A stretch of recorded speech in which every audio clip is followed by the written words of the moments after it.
So in this session, we'll start with the DC machine, the basic principles of a DC machine, and the construction of DC machine. So as we understand, a DC machine will have the field winding as well as the armature winding. The field winding will be excited by a DC voltage source. The armature winding, in case it's a DC motor, will be supplied with the DC voltage, and in case it's a DC generator, will be providing a DC voltage. The armature windings themselves do not carry DC current. They will be carrying AC currents. It is by the process of commutation and using commutators and brush combinations, we can convert the AC voltage generated in the armature windings into DC voltage. The process will be explained in detail later on.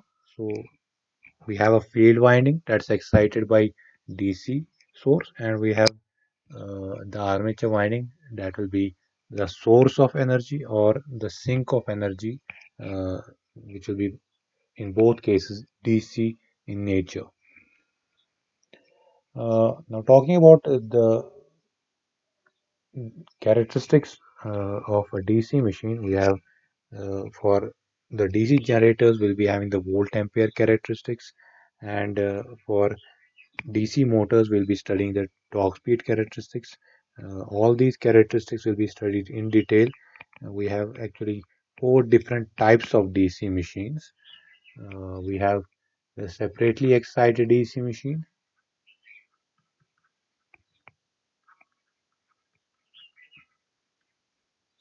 We have a series DC machine.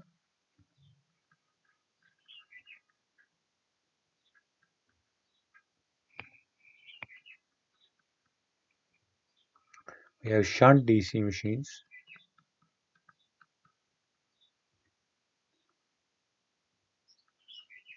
and compound DC machines.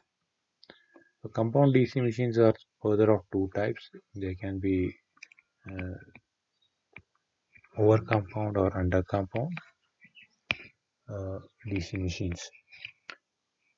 So we have four types of DC machines. There's a separately excited DC machine, there's a series DC machine, there's a shunt DC machine, there's a compound DC machine.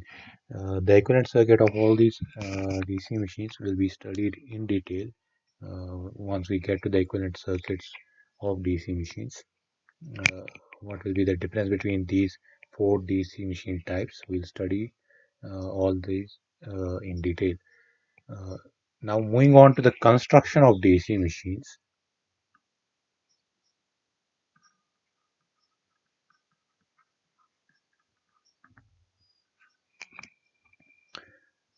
In case of DC machines, we have a number of different components. Uh, the different parts are there's a yoke, there's a pole. The pole will be having the pole shoes and the pole face. There is the armature of the DC machine.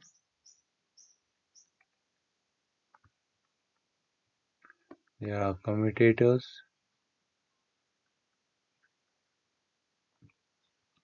and we have the brushes. There's there is also the field winding.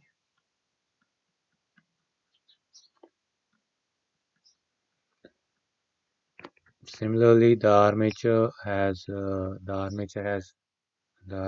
core, and there's the armature windings.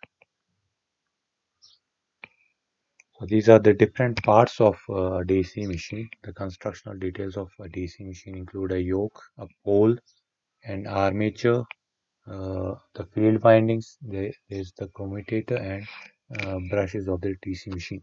Now, what's a yoke? Yoke is simply the outer frame of the DC machine that will be supporting the constructional the other constructional parts of the DC machine. It will be made up of cast iron or steel. Uh, it actually is just there to provide the mechanical strength to the whole assembly of the different parts of the DC machine. Additionally, the yoke also carries the magnetic flux that will be produced by the field windings. So, in short, we can say yoke is uh, there for mechanical strength and support in case of a DC machine. It also carries the magnetic flux that will be produced by the field windings. The field windings will be producing the magnetic field. The magnetic field will be distributed throughout the DC machine, and yoke will also be carrying some part of the magnetic flux. Uh, and there are the poles. Poles are simply they are joined to the yoke structure. They support the field windings, and they serve two purposes. Uh, One is they carry the field windings, and second is they help us in spreading. The pole shoes are designed in such a fashion that they help spread the flux in the air gap uniformly. Uh, so, two important functions. One, carrying the field winding.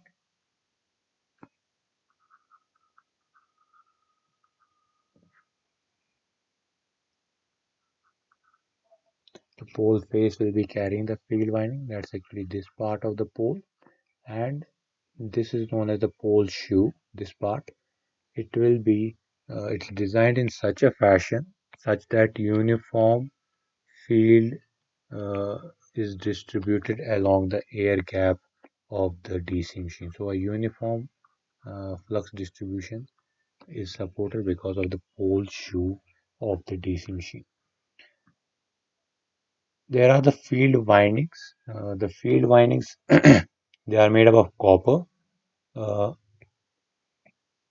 they are bound to the pole shoes, and they can be connected in series or in shunt or with the armature windings, or they can be totally separate from the armature winding. It will be the field windings that will actually determine whether we are we have a north pole or a south pole.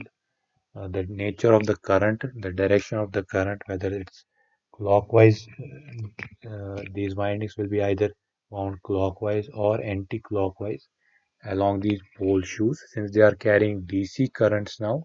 So the direction of current cannot change on its own.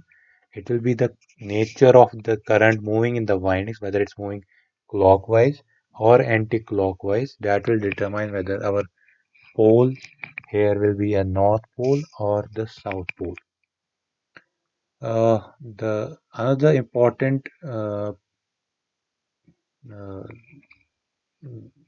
part of the DC machine is the armature.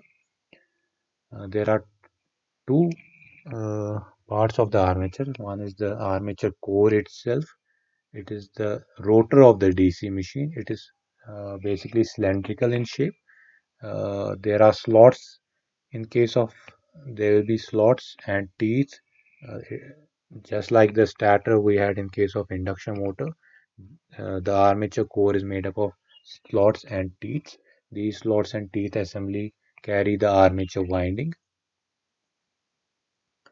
Armature is also built up of thin laminations to reduce the eddy current losses. These laminations will be uh, steel discs.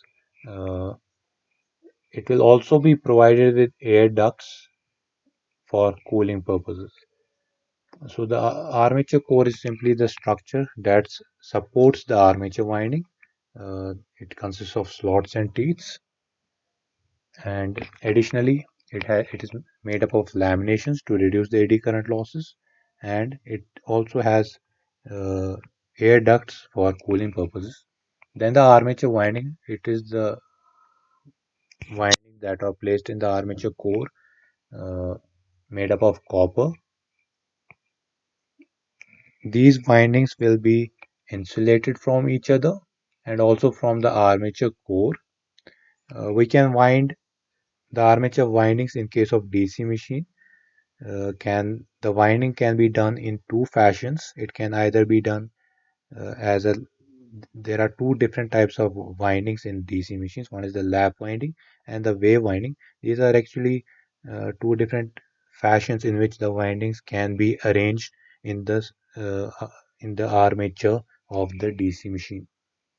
Uh, what is lap winding and how what is wave winding? How the windings are actually done in case of DC machine. That will be discussed in a later session. Then we have the commutator and brushes. They are simply the physical connection to the armature winding is made through the commutator and the brush, the combination of commutator and brushes. While the commutator rotates alongside the rotor, it will be the commutator that will be directly connected with the armature windings. These commutator segments will be rotating alongside the armature, but they are in connection with the brushes, where brushes are actually made up of carbon or graphite. These brushes will be connected to the outer terminal box. In case the our DC machine is acting as a generator, these brushes will be actually supplying the current. They will be carrying the current out of the terminal box. In case our DC machine is acting as a motor, the brushes will be actually carrying the current in from the terminal box. So the commutator and brushes, the we have actually studied six different characteristics, six different parts of a DC machine: the yoke, the pole, the armature, commutator, brushes, and the field windings. Yoke is simply there to provide the mechanical strength to this whole DC machine structure. Pole actually carries the field winding that will be responsible for providing the magnetic field to the rotor.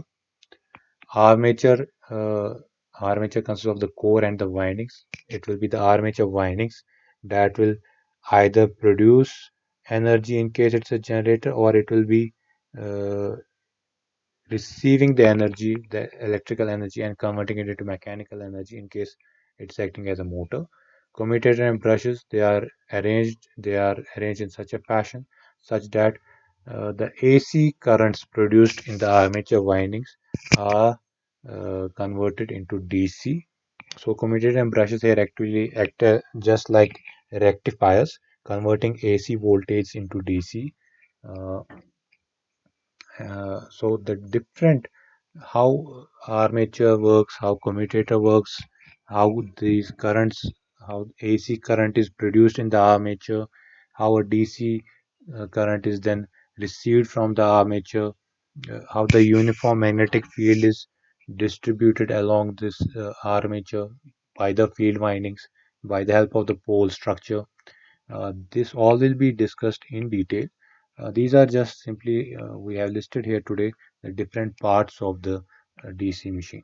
So in the next session, we'll be starting with the operating principle of DC machines.